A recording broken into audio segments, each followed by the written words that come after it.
I'm Hazel, 28 years old, and my life changed forever during what was supposed to be a simple family vacation to Colorado. What my family thought would be a hilarious prank, abandoning me at a gas station in Wyoming, became the unexpected catalyst for my entire future. Let's see if she can make it back on her own. They laughed as they drove away. But I never did come back. Not for 16 years. The family that left me stranded that day eventually found me, but by then, I wasn't the same person they'd abandoned. Before I dive into my story, let me know where you're watching from in the comments, hit that subscribe button, and join me as I share how being left behind led me to find myself. Growing up in the Reynolds household meant developing thick skin from an early age. My parents, Barbara and Richard, believed that toughening up their children through jokes was somehow character building. My brothers Brett and Craig followed their example perfectly, creating a family dynamic where someone always had to be the target, and that someone was usually me. Our family album is filled with photos capturing moments that looked like celebration, but felt like humiliation. My 10th birthday party where they tricked me into believing no one was coming, only to surprise me after I'd spent hours crying. My middle school graduation where they pretended to forget and showed up late intentionally. High school prom night when they told my date the wrong address. Every incident was followed by the same chorus. Can't you take a joke, Hazel? We're just having fun. Mom was more subtle with her cruelty. She'd make backhanded compliments about my appearance, especially as I entered my teenage years. That dress would look beautiful on you if you lost 15 pounds, or your face would be pretty if you smiled more and fixed your skin. Dad's approach was more direct. He'd simply laugh the loudest when one of my brothers pulled a prank on me. Brett, the oldest at 32, worked in Dad's insurance firm and was being groomed to take over someday. Craig, 30, handled the marketing side of the business. Both had absorbed our parents' attitude that emotional torment was somehow bonding. Family dinners often featured detailed recounting of the latest, hilarious prank they'd pulled on a colleague or friend. I'd just graduated from college with a graphic design degree 3 weeks before our fateful Colorado trip. The unspoken expectation was that I'd join the family business too, designing their marketing materials and websites. I'd already expressed interest in applying for jobs at creative agencies in Chicago, where we lived, but my parents dismissed this as unrealistic. You can do your little art projects for the company, Mom had said during my graduation dinner. It'll be so much more stable than trying to make it on your own. Financial reality made independence difficult. College had left me with student loans, and my parents had strategically kept me dependent, paying for my apartment, but reminding me constantly that this support could disappear if I didn't appreciate them enough. I was working part-time at a local coffee shop, but nowhere near able to support myself fully yet. The Colorado trip was supposedly a celebration of my graduation, a week in a rented cabin near Rocky Mountain National Park. From the moment we piled into our family SUV, the atmosphere was tense. Did you remember to pack a brain this time, Hazel? Craig joked as I loaded my suitcase. Remember when she forgot her swimsuit during the Florida trip? I had been 16 during that trip. They'd refused to stop so I could buy a new one and then mocked me for sitting on the beach fully clothed for 3 days. The first day of driving featured the usual tactics. Brett hiding my phone and watching me panic before finding it in his pocket. Craig eating the lunch I'd packed while I was napping. Dad taking a deliberate detour and blaming my map reading skills. Small cruelties that I'd learned to expect, but still couldn't quite get used to. That night at the hotel in Nebraska, I overheard them in the adjoining room. She's too sensitive, Mom was saying. The real world is going to eat her alive if she doesn't toughen up. Maybe this trip will finally teach her to stop being such a pushover, Dad replied. I went to sleep with a knot in my stomach, trying to stay positive. Just 5 more days, I kept telling myself. Then I could focus on job applications and finally start building my own life. I had no idea how prophetic that thought would be, or that the next day would be the last time I ever traveled with my family. The second day of our road trip began with an unusually pleasant atmosphere. Looking back, I should have recognized this as the calm before the storm. The family being nice right before executing a particularly cruel prank was a familiar pattern. We crossed from Nebraska into Wyoming around noon, the landscape shifting to rolling plains with mountains visible in the distance. "We need to fill up," Dad announced as we approached a small town called Pine Ridge. The gas station he pulled into was one of those independent places with a small convenience store attached, sitting on the edge of town with nothing but open land surrounding it on three sides. "I'm going to use the restroom and grab some snacks," I told them as Dad started pumping gas. "Anyone want anything?" "Get me a Coke," Brett said, not looking up from his phone. "Grab me some beef jerky," Craig added. Mom just shook her head, busy reapplying her lipstick in the visor mirror. Inside, I used the restroom and then spent a few minutes selecting snacks. The store was empty except for the cashier, a woman in her 40s with kind eyes and a name tag that read Miranda. I paid for the family's requests plus a bottle of water and some chips for myself. "You folks just passing through?" Miranda asked as she handed me my change. "Yeah, heading to Colorado for vacation," I replied with a smile. "Well, enjoy your trip," she said. Those ordinary words would echo in my mind for years afterward, the last normal moment before everything changed. I pushed open the door to the parking lot, juggling the bags of snacks, and stopped dead in my tracks. The spot where our SUV had been parked was empty. I blinked, momentarily confused, thinking I'd somehow gotten turned around and was looking in the wrong direction. But a quick scan of the entire lot confirmed what seemed impossible. My family was gone. My first thought was that Dad had moved the car to the air pump or another part of the station. I walked around the small building, checking every corner of the property. Nothing. They probably just went up the street to that sandwich place I saw on the way in, I reasoned aloud, though a familiar sick feeling was already forming in my stomach. I pulled out my phone and called Dad. It rang until voicemail. Same with Mom. Then Brett. Craig answered on the fourth ring. "Where are you guys?" I asked, trying to keep my voice steady. The sound of laughter came through the phone. "Oh, we're about 20 miles down the road now," he said, not bothering to hide his amusement. "What?" "Turn around and come get me." My voice rose with panic. "Let's see if she can make it back on her own." I heard Brett yell in the background, followed by more laughter. "Craig, this isn't funny. Tell Dad to turn around now." I was pacing now, my heart racing. "Check your messages," he said before hanging up. A text from Brett had come through while I was on the phone. It contained a photo of all of them in the car, grinning widely, with the caption, "Survival of the fittest, sis. Find your way home." I called back immediately. Voicemail. Called Mom. Voicemail. Dad. Voicemail. Brett. Voicemail. They had all blocked my number. I stood in the parking lot, the Wyoming sun beating down on me, as the reality of my situation slowly sank in. They had left me. Deliberately. In a town I'd never heard of, in a state where I knew no one, with nothing but my purse and the clothes on my back. I checked my wallet. $43 in cash, my debit card with maybe a couple $100 in my account, and my ID. My suitcase with all my clothes and toiletries was in the trunk of the SUV. My phone battery was at 18%. As the afternoon wore on, I sat on the curb outside the gas station, cycling through disbelief, panic, and rage. I kept checking my phone, expecting a message saying they were turning around, that the joke had run its course. Instead, I received a group chat photo of them at dinner in a restaurant, with the caption, "Wonder if Hazel found dinner yet?" Rolling on the floor laughing.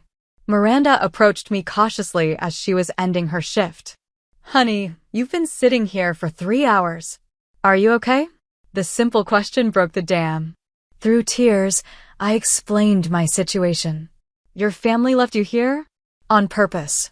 Her incredulity mirrored my own. "They think it's funny," I said, wiping my eyes. "A character-building exercise or something. They've done things like this before, but never this bad." Do you have anyone you can call? Friends back home. I shook my head.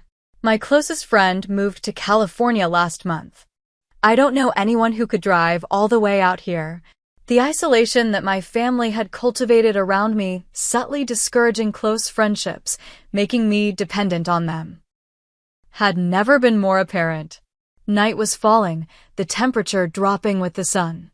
My phone battery was now at 8%. I had one more call to make. Dad answered, surprisingly. Have you learned your lesson yet? He asked without preamble. What lesson? That I can't trust my own family. My voice was hoarse from crying. Don't be so dramatic. Figure it out yourself. Consider this life training, he said coldly. Call us when you've made it back to Chicago. How am I supposed to do that with no money and nowhere to stay? I demanded. You're a smart girl. Get creative. He hung up. I stared at my phone in disbelief as it displayed one final message from my mother. This is for your own good, Hazel. You need to learn self-reliance. Then my phone died. Miranda had overheard enough. I know someone who rents out a room in her house. Her name's Eleanor. Let me call her for you. As darkness enveloped the small Wyoming town, I realized I had a choice to make. Desperately try to get back to the people who had abandoned me, or take the first step towards something else entirely. Eleanor turned out to be a silver-haired woman in her 60s who lived in a small yellow house 3 blocks from Pine Ridge's Main Street. Her spare room was simple, a twin bed, a dresser, and a small desk, but it was clean and felt safer than any option I'd considered during my panicked afternoon. Miranda explained your situation, Eleanor said as she showed me around. You can stay here tonight, and we'll figure out next steps in the morning. She lent me a nightgown and some basic toiletries. As I lay in the unfamiliar bed that night, I cried until no more tears would come. Part of me still expected to wake up to apologetic texts or missed calls, my family having realized they'd taken things too far. Morning came with no such reprieve. Eleanor let me use her landline to call my parents' number, which I still knew by heart. No answer. I tried the family business line. The receptionist said my parents and brothers were in a meeting and took a message. They never called back. I need to charge my phone and check my bank account, I told Eleanor over the simple breakfast she'd prepared. I need to figure out how to get back to Chicago. But when I finally got my phone working again, the messages that awaited me only confirmed what I was beginning to accept. This joke wasn't ending anytime soon. Day 2 of Hazel's great adventure. Read a text from Brett, accompanied by a photo of them hiking in Colorado. Have you started hitchhiking yet? From Craig. And most devastating, from my father, called your apartment manager. Rent's not being paid while you're figuring this out. Consider it motivation. My mother had added, this is what tough love looks like, honey. You'll think of someday. I checked my bank account. $237.42. Not even enough for a bus ticket back to Chicago, let alone first and last month's rent on a new place when I got there. Eleanor found me sitting on the porch steps, staring blankly at my phone. Bad news, she asked gently. They're not coming back, I said, my voice hollow. And they've stopped paying for my apartment. I have nowhere to go back to. Instead of the pity I expected, Eleanor's face showed something closer to determination. Then you stay here until you figure out your next move. I charge $300 a month for the room, but you can work at my bookstore to cover it until you get on your feet. Your bookstore. Pages and Poems on Main Street. I could use help a few days a week. It doesn't pay much, but it's something. That afternoon, Eleanor showed me around the small bookstore she'd owned for 30 years. It was charming but clearly struggling, with outdated signage and a barely functional website she'd paid a nephew to create years ago. I also need a job that pays actual money, I told her. For food and saving up to figure out what's next. The next day, I applied at every business in downtown Pine Ridge. By sunset, I had a waitressing job at the Pinewood Diner, working the breakfast and lunch shift 6 days a week. My first week passed in a blur of exhaustion and periodic crying jags. I worked from 6 a.m. to 2 p.m. at the diner, took a short break, then helped Eleanor at the bookstore until closing. Every night, I checked my phone, and every night, the messages from my family became more sporadic and less apologetic. "Still waiting for that call saying you've made it home," my dad texted on day 5. By the end of the second week, they'd stopped messaging altogether. My diner coworker Amber found me crying in the break room after my shift one day. At 25, she was a single mother working 2 jobs, and she recognized the look of someone at the end of their rope. "Family trouble?" she asked, sitting beside me. The whole story poured out of me, the years of jokes, the abandonment, the callous texts. When I finished, Amber was quiet for a long moment.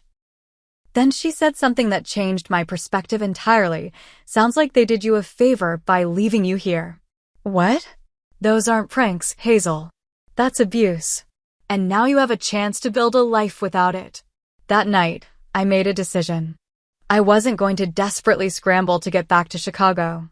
I wasn't going to beg for the return of a family that had proven, repeatedly, that they didn't truly care about my well-being. I was going to stay in Pine Ridge. At least for now. The next day, I used the bookstore's computer to email my college professors, explaining my situation and asking for references. I created a new email address, one my family didn't know. I began researching how to replace my ID documents, which were back in my apartment in Chicago. "You're good with design, right?"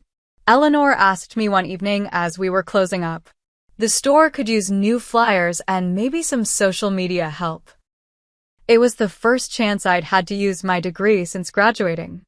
I created a fresh, modern flyer for an upcoming author event, and Eleanor was thrilled with the results. "You should meet Mason," she said. "He does web development for businesses around town. He might have some work for someone with your skills."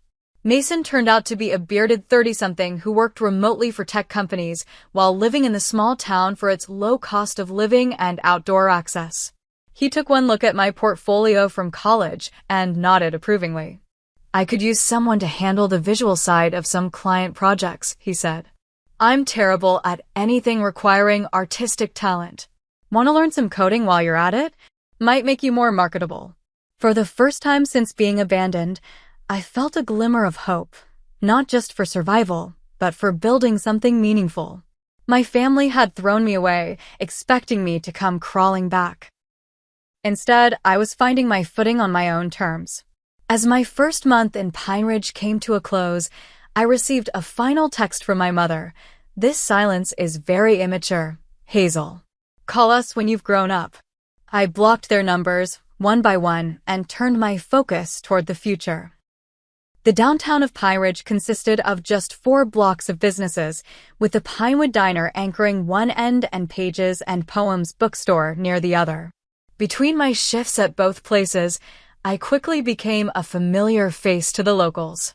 People stopped asking if I was just passing through and started greeting me by name.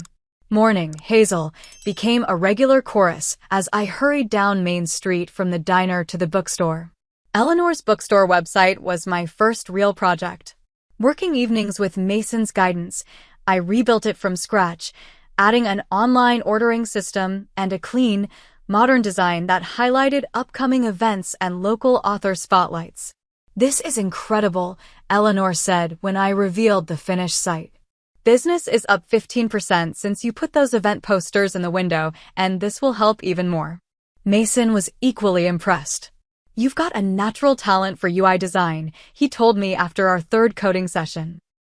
"You're picking this up faster than most of my clients ever do." At the diner, Amber introduced me to her circle of friends, other young people who had either grown up in Pine Ridge or landed there seeking affordable living and a close community. For the first time in my life, I was making genuine connections with people who seemed to like me for who I was, not what I could do for them or how I could entertain them at my expense. During my 2nd month in town, I received an email from my Chicago landlord asking about my plans for my belongings. I'd missed 2 months of rent, and they needed to clear the apartment. "I can't afford to come get anything," I wrote back. "Please donate whatever's useful and dispose of the rest."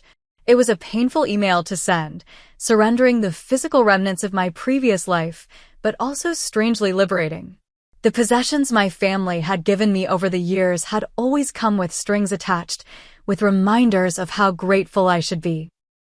Starting fresh meant freedom from those constant debts of gratitude.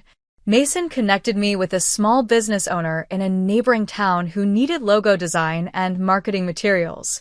It was my first freelance client, and though the pay was modest, the sense of accomplishment was enormous. "You should think about building this into something real," Mason suggested over coffee one morning. "There's no decent design agency within 100 miles, and these small businesses need the help. They're all trying to establish online presences without the skills to do it properly." The idea took root. By my third month in Pine Ridge, I had 3 regular freelance clients alongside my work at the diner and bookstore. I'd saved enough to move out of Eleanor's spare room and into a tiny studio apartment above the hardware store on Main Street. It was barely 400 square feet, but it was mine, the first space I'd ever had that wasn't contingent on my family's approval. The morning I moved in, I bought a small potted succulent as a housewarming gift to myself.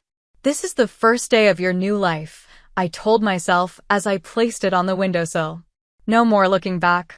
That same afternoon, my phone rang with an unfamiliar Chicago number. Thinking it might be about my old apartment, I answered. "Hazel? It's Brett. Don't hang up." My hand tightened around the phone. "What do you want?" "We're worried about you," he said, his voice uncharacteristically serious. "It's been 3 months. The joke's over." "Where are you?" "Joke." The word ignited something in me. "You abandoned me in another state with no money and no way home. You cut off my apartment." "That's not a joke. That's cruelty." "Come on, we thought you'd find a way back within a week. When you didn't call, we figured you were just being stubborn." "I'm not coming back, Brett," I said firmly. "I've started over. Don't be ridiculous." "What are you doing for money? Where are you living?" The familiar condescension in his voice strengthened my resolve. "I have a job. 2, actually. Plus freelance design clients. I have my own apartment. I'm doing fine without any of you." There was a long pause. "Mom and Dad want to talk to you." "I don't want to talk to them. Or you. Don't call me again." I hung up and immediately blocked the number. Then I sat on my new secondhand couch and shook with a mixture of anger and pride. They had expected me to fail, to beg for rescue. Instead, I was building something they had never believed I could. Over the next few months, they tried reaching me through various means, emails from new addresses, calls from different numbers, even a letter to the diner after someone apparently told them where I worked. I ignored them all. By the 6-month mark, I had built enough of a client base to quit the diner and focus entirely on design work and helping Eleanor with the bookstore. Mason and I had developed a business partnership of sorts, with him handling web development and me managing design for joint clients. "You know what you should do?" Mason said one evening as we finished a client project. "Register a business name. Make this official." The next day, I filed paperwork for New Horizon Design Studio. As my first year in Pine Ridge approached, I found myself reflecting on how completely my life had transformed. The scared, stranded young woman crying outside a gas station was now a business owner with friends, colleagues, and a community that valued her. The family that had discarded me had inadvertently given me the push I needed to discover my own strength. When Eleanor hosted a small gathering at the bookstore to celebrate the 1-year anniversary of my redesigned website, and, privately, my year in Pine Ridge, I looked around at the faces of people who had become my chosen family. Amber with her young son, Mason, the regular bookstore customers who had become friends, even Miranda from the gas station, and realized I had built something my biological family had never given me. A circle of genuine connection, based on mutual respect rather than power and humiliation. To new beginnings, Eleanor toasted, raising her glass of sparkling cider. And to finding home, I added, in the place you least expected. 2 years after being abandoned in Pine Ridge, my design business had grown enough that I occasionally traveled to meet with larger clients in nearby cities. It was during one such trip to Denver that my carefully constructed new life collided with the past I'd been avoiding. I was sitting in a coffee shop near the 16th Street Mall, preparing for a client meeting, when a familiar voice cut through the ambient noise. "Hazel? Is that you?" I looked up to see my brother Brett standing 3 feet away, his expression a mixture of shock and disbelief. He was dressed in a business suit, clearly in Denver for work himself. "Brett." My voice came out steadier than I felt. "Holy shit, it is you." He pulled out the chair across from me and sat down without asking. "We've been looking for you for over a year." "I wasn't lost," I replied, closing my laptop. "I chose to stay away." Brett looked me over, taking in my professional attire, the portfolio beside my computer, the confidence I now carried. "You look different." "I am different." I took a sip of my coffee to hide the trembling in my hands. "What are you doing in Denver?" "Insurance conference. Dad and I are presenting tomorrow." He leaned forward. "Hazel, you need to come home. This has gone on long enough. This isn't a standoff, Brett. This is my life now. I have a business, clients, friends." "In Wyoming?" He scoffed. "Come on." "Yes, in Wyoming." The familiar dismissal in his tone rekindled old anger. "The place you all left me for dead." "Don't be so dramatic. We knew you had your phone and money." "I had $43 and a phone that died the same day you abandoned me," I said flatly. "You cut off my apartment. You left me with nothing." Brett had the decency to look uncomfortable. "Look, things got out of hand. We thought you'd find a way back within a few days, a week tops. When you didn't call, Dad figured you were staying with a friend, teaching us a lesson. By the time we realized you really weren't coming back, it had been 6 months. And then you started looking for me? Out of concern." The skepticism in my voice was clear. "Mom was worried sick. She couldn't sleep." Strange, since she texted me that abandoning me was tough love and I should grow up. Brett sighed. "Can we start over?" "The family misses you." "Dad's retiring next year, and he wants to make amends before he does." "Make amends?" I gave a short, humorless laugh. "For a lifetime of humiliation disguised as humor, culminating in abandonment? How exactly does he plan to do that?" "Just come back for a visit. See everyone. They've changed, Hazel." Years of suppressed emotions, the hurt, the anger, the sense of betrayal, suddenly rushed to the surface. "They haven't changed, Brett. And neither have you. You're sitting here in another state, trying to convince me that deliberately leaving your sister stranded was somehow justified. That I should just forgive and forget because it's convenient for all of you now." My voice had risen, and nearby customers were glancing our way. I didn't care. Do you have any idea what that felt like?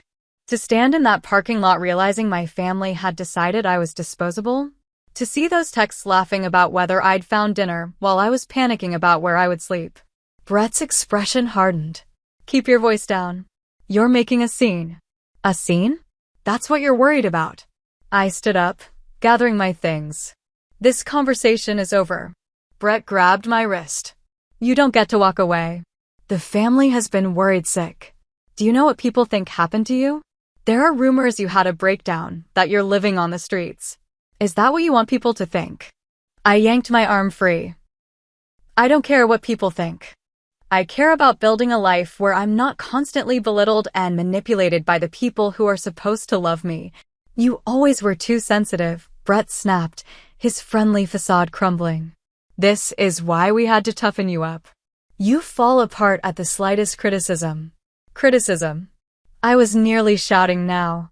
"You call abandonment criticism? You call mocking a terrified young woman toughening her up. If you don't come home willingly, I'll tell everyone what really happened," Brett threatened, his voice low. "How you had a meltdown over a simple joke and ran away from your family. How you've been hiding out all this time, ignoring your dying father's attempts to reconcile." "Dad is dying?" For a moment, concern overrode my anger. Brett's slight hesitation told me everything. He's not in good health, he amended. You're lying. Again. I shook my head in disgust. Goodbye, Brett. As I walked out of the coffee shop, Brett called after me. This isn't over, Hazel. The family has a right to know where you are. I made it to my rental car before the tears came, not tears of sadness or fear, but of pure rage. The encounter had ripped open wounds I thought had healed, but it had also crystallized something important. I wasn't the one who needed to apologize or make amends. I wasn't the one who had done something unforgivable. I called my client and rescheduled our meeting, then drove straight back to Pine Ridge, my mind racing the entire 3-hour journey. Brett now knew I was in Wyoming. It wouldn't take much for him to figure out which town if he started asking around. The next morning, I went to Eleanor's house and told her everything about the encounter with Brett, his threats, my fears that my family might try to intrude on the life I'd built. They can try, Eleanor said firmly, but this is your home now, Hazel. We've got your back. That afternoon, I gathered my closest friends, Eleanor, Mason, Amber, and a few others, and shared the full story of my family's abuse and abandonment, details I'd kept vague until now. If any of you get calls or questions from people looking for me, now you know the truth, I concluded.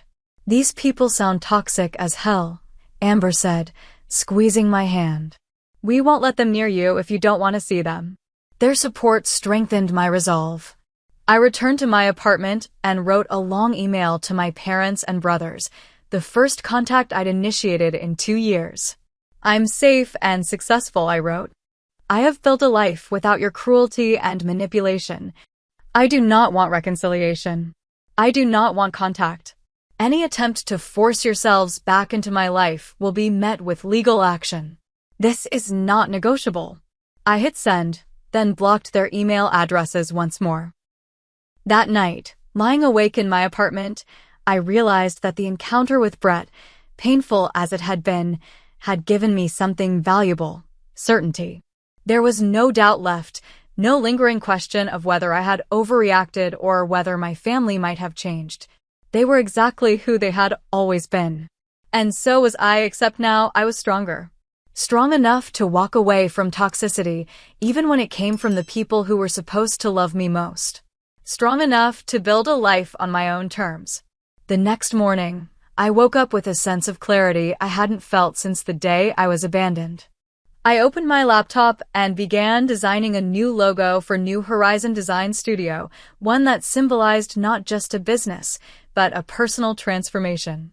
I was no longer defined by what had been done to me, but by what I had created from the ruins. 5 years after the day my family abandoned me in Wyoming, I stood in the newly expanded offices of New Horizon Design Agency, watching as my team of 10 employees collaborated on projects for clients across 3 states. What had begun as a desperate need to survive had evolved into a thriving business that specialized in branding and digital presence for small to mid-sized companies throughout the Mountain West region. Our offices occupied the entire second floor of a renovated historic building on Pine Ridge's Main Street, a far cry from my early days working from a corner of Eleanor's bookstore. The exposed brick walls displayed framed examples of our best work, and the large windows overlooked the town that had become my true home. The Denver client just signed off on the final designs, announced Megan, my first full-time hire and now creative director.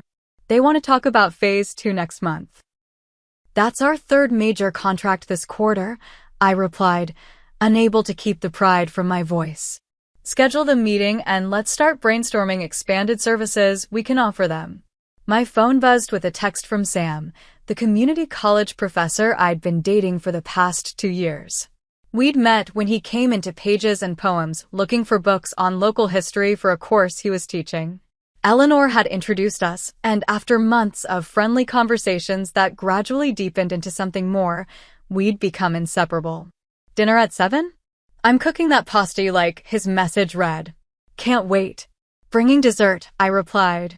At 33, I had built a life that felt authentic and meaningful. My closest friends had become family. Eleanor was like the supportive mother I'd never had, and Amber's son Tyler called me Auntie Hazel. Mason and I had developed a professional partnership that complemented both our skills, with our businesses often collaborating on larger projects. 3 months earlier, Sam and I had purchased a small house together on the edge of town, a charming craftsman with a studio space where I could work from home when I wanted to, and a garden that was slowly taking shape under our inexperienced but enthusiastic care. I was locking up the office that evening when my phone rang with an unfamiliar number. Normally, I would let unknown calls go to voicemail, but we had several new client prospects, so I answered. "Is this Hazel Reynolds of New Horizon Design?" a woman's voice asked. "Yes, it is. How can I help you?" "My name is Jennifer Atkins. I'm an editor at Business West magazine.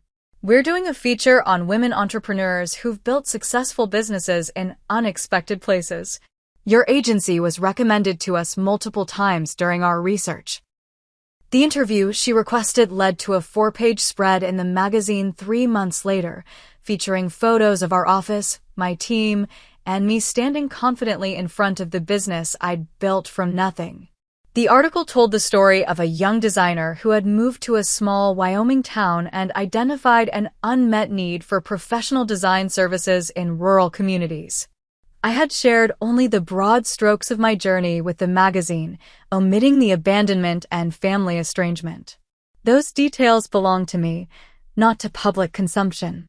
But the piece emphasized how I had arrived in Pine Ridge with almost nothing and built something substantial through determination and community support. 2 weeks after the magazine hit newsstands, the emails began arriving, first from my mother, then my father, then each of my brothers. Subject lines ranged from "We need to talk" to "Saw your article" to "Please respond." I deleted them all without reading them. Then came the phone calls to the agency, which my office manager fielded with the instructions I'd given her years ago. "Ms. Reynolds does not accept personal calls from these numbers." I thought that would be the end of it, but I underestimated my mother's determination. On a Tuesday afternoon, I returned from lunch to find Barbara Reynolds sitting in our reception area, looking older, but just as put together as I remembered. "Mom," I said, stopping in the doorway. "How did you find me?" She stood, smoothing her expensive slacks. "The magazine article had your business address." Her eyes tracked over me, noting my professional attire, my confident posture. "You look well." "I am well," I replied, my voice neutral. "Why are you here? Can we talk somewhere private?" I considered refusing, telling her to leave and never come back. But after 5 years of healing and growth, I found I was curious rather than afraid. What could she possibly have to say that would matter now? "My office," I said, leading her down the hallway past curious employees who had no idea of the significance of this visitor. Once the door closed behind us, Barbara took in the awards on my wall, the view from my window, the evidence of success all around. "This is impressive," she admitted. "The magazine didn't do it justice." "Thank you," I said, remaining standing. "But I doubt you came all this way to compliment my office." Barbara's composure cracked slightly. "We've been trying to find you for years, Hazel. Your father hired a private investigator after Brett saw you in Denver, but you'd covered your tracks well." I wasn't hiding, I corrected her. I was living my life. "There's a difference." "We made a terrible mistake," she said, her voice breaking. "What started as a stupid prank went too far, and then pride and stubbornness kept everyone from admitting it. By the time we realized how serious it was, you were gone." "It wasn't just the abandonment," I said quietly. "It was a lifetime of cruelty disguised as humor. It was teaching me that love meant enduring humiliation. It was creating a family dynamic where someone always had to be the target." Tears welled in my mother's eyes. "I know. I see that now." She reached into her purse and pulled out a tissue. "Your father would never admit it, but when we saw that magazine article, you building this successful business, looking so confident and happy, it forced us to face what we'd done. Not just that day in Wyoming, but your whole life." "What do you want from me, Mom? Forgiveness? A family reunion?" "I want a chance," she said simply. "A chance to know the woman you've become. A chance to be better than I was. I studied her, looking for the manipulation that had characterized our relationship for so long. Instead, I saw something unfamiliar, genuine regret. I can't give you what you want, I said finally. Too much has happened. But I can tell you that I'm happy here. I've built a good life with good people who value me. And knowing that should be enough. Barbara nodded slowly, wiping her eyes. Your brothers want to see you. Your father too, though he'd never ask. I'm not ready for that, I told her. I may never be ready. And that has to be okay. She stood to leave, then hesitated. You were always the strongest of us all, Hazel. It just took us losing you to realize it. After she left, I sat at my desk for a long time, processing the encounter. There was no dramatic reconciliation, no falling into each other's arms with forgiveness and tears. Just the beginning of a recognition that the past couldn't be undone, but perhaps it could be acknowledged. That evening, as Sam and I sat on our porch watching the sunset, I told him about my mother's visit. How do you feel about it? He asked, his arm around my shoulders. Surprisingly peaceful, I replied. For so long, I was defined by what they did to me. Today, I realized that chapter truly is closed. I'm not the abandoned daughter anymore. I'm just Hazel, business owner, community member, partner. I turned to smile at him. And I like who I've become. The next day, I sent my mother a brief email with a single photo attached me with my team outside our office building. No invitation to visit again, no promises of reconciliation. Just a glimpse of the life I'd built, the person I'd become. It was all I was ready to give, and for the first time in my life, that felt like enough. 16 years after being abandoned at that Wyoming gas station, I stood in my kitchen, staring at a certified letter that had just arrived. The return address was from a law firm in Chicago that I didn't recognize. With a sense of trepidation, I opened it. Dear Ms. Reynolds, it began. We represent the estate of Richard and Barbara Reynolds. We are writing to inform you that Reynolds Insurance Group has been sold, and as per your parents' instructions, the proceeds are to be divided equally among their 3 children. I sat down at the counter, my legs suddenly unsteady. The letter continued with legal details and a request for contact to arrange the transfer of funds, a substantial amount, according to the preliminary figures included. Sam found me still sitting there 10 minutes later when he came home from work. What's wrong? He asked, setting down his briefcase. My parents sold the family business, I said, passing him the letter. They're splitting the money between Brett, Craig, and me. Sam read quickly, his eyebrows rising at the amount. That's unexpected. There's more, I said, holding up an envelope that had been enclosed with the legal documents. A personal letter from my mother. I hadn't opened it yet, unsure if I wanted to know what it contained. In the years since Barbara's visit to my office, our contact had been minimal, occasional emails, a Christmas card once or twice. I had maintained firm boundaries, rebuffing attempts at deeper reconciliation while acknowledging the small steps toward change I had observed. Do you want me to leave you alone to read it? Sam asked. I shook my head. Stay, please. The letter inside was handwritten on my mother's personal stationery. Dear Hazel, it read, by the time you receive this, the sale of the business will be complete. Your father has finally retired, somewhat against his will, as his health isn't what it once was. We've decided to move to Arizona for the climate. Before we leave Chicago, we're hosting a family gathering at the house. Brett and Craig will both be there with their families. Brett has 3 children now that you've never met. Craig got married last year. I know you've kept your distance, and I understand why. But things have changed, Hazel. Your father may not say it in so many words, but the decision to include you equally in the proceeds from the business sale was his. He recognizes, in his way, the gravity of what happened all those years ago. We would very much like you to attend the gathering next month. No pressure, no expectations. Just a chance to close old chapters before new ones begin. With love, Mom. She had included the date, time, and address, along with her cell phone number. I folded the letter carefully and slid it back into the envelope. "Are you going to go?" Sam asked gently. "I don't know," I admitted. Part of me wants to see what 16 years has done to all of them.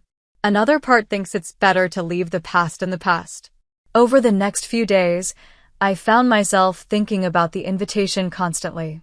New Horizon Design was thriving, with offices now in 3 states. Sam and I had been married for 8 years, with twin daughters who had just turned 6. My life in Wyoming was rich and fulfilling, built on genuine connections and mutual respect. Did I want to risk reopening old wounds? Did I want my daughters to know the family that had discarded their mother so carelessly? What would you tell Lily and Emma if they asked why they've never met your parents? Sam asked one night as we discussed the invitation again. It was a fair question. Our daughters knew about Sam's family, who visited a couple times a year from Montana. They had asked about my family occasionally, and I'd always given vague answers about them living far away. I would tell them that sometimes families hurt each other in ways that can't be easily fixed, I said slowly. But I would also tell them that people can change, and that forgiveness is possible even without forgetting. "Do you believe that?" Sam asked. "That your family has changed?" I thought about the tentative emails over the years, the careful respect for my boundaries, the equal inheritance that could have easily excluded me. "I think they've tried," I said finally. "Whether it's enough, I don't know." After much deliberation, I decided to attend the gathering, but on my terms. I would go alone, leaving Sam and the girls in Wyoming. I would book a hotel rather than staying at the family home. And I would limit my visit to just the day of the event, flying in that morning and out the next. The house looked exactly as I remembered it, a large colonial in one of Chicago's affluent suburbs. As the Uber dropped me off, I took a deep breath, straightened my shoulders, and walked up the familiar path to the front door. My mother answered my knock, her face lighting up with carefully restrained joy. "Hazel, you came." "I did," I said, accepting her brief hug with what composure I could manage. The gathering was smaller than I expected, just my parents, my brothers, and their immediate families. Brett's 3 children raced around the backyard while Craig's wife, Allison, helped my mother bring food to the patio table. My father stood when I entered the backyard, looking much older than I remembered. The confident, sometimes cruel man who had dominated my childhood seemed diminished somehow, his frame thinner, his movements more careful. "Hazel," he said, his voice gruff with emotion he'd never been comfortable showing. "Dad," I replied with a nod. The initial awkwardness gradually eased as the afternoon progressed. Brett's children, curious about their aunt who had lived in the mountains, peppered me with questions about Wyoming. Craig, more subdued than I remembered, asked thoughtful questions about my business. No one mentioned the abandonment directly, but it hung in the air between us, the unspoken reason for our 16-year separation. After dinner, as the sky began to darken, my father asked if I would join him in his study, once a forbidden territory where he conducted business and family disciplinary conversations. "I'm not good at this," he began once we were seated, "but I owe you an apology, Hazel. What we did, what I allowed to happen, it was unforgivable."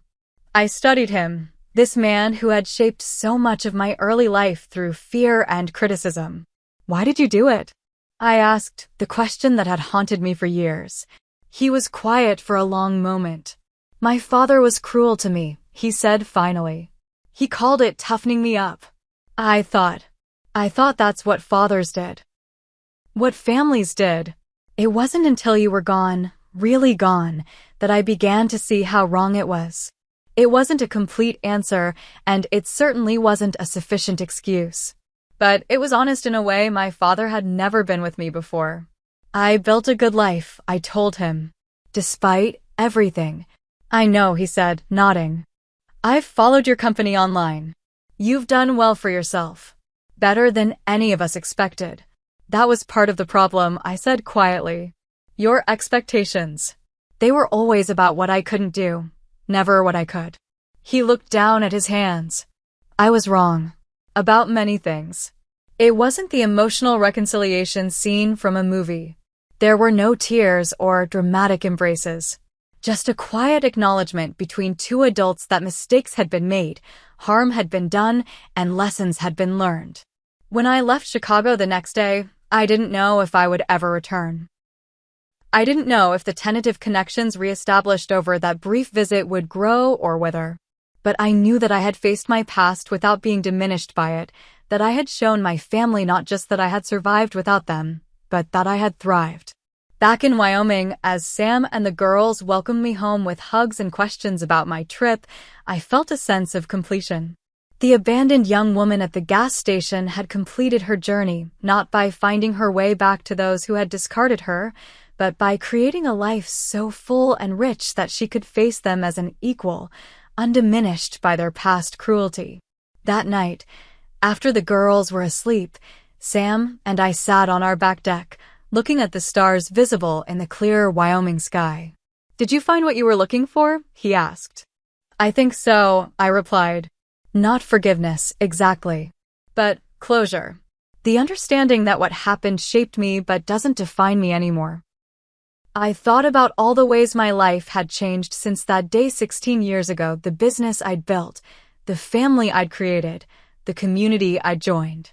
None of it would have happened if my family hadn't made their cruel joke. Sometimes the worst things that happen to us lead us to the best versions of ourselves. Sometimes being left behind is the first step toward finding your way forward. Have you ever experienced a moment when something painful ultimately led you to something better? Share your story in the comments. Life has a way of revealing its purpose in the most unexpected ways, and I'd love to hear how that's played out for you. Don't forget to like, subscribe, and share if my journey resonated with you. Remember, sometimes the family you choose is more important than the family you're born into. Thank you for being part of my journey, and I wish you strength and peace on yours.